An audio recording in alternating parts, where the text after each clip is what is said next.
Alright, so I've got it hooked up with some propane kind of in a spot, and I figure we can try this thing out. This is a new level of... Ooh, shit. This is a new level of stuff for me. This thing lets out a lot of propane. Holy shit! Damn. That's just one burner, too.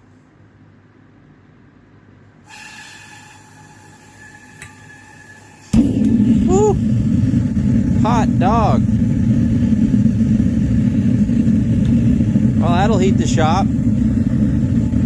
I'm still getting the pressures and whatnot figured out. I think I'm running about 4 psi of propane right now.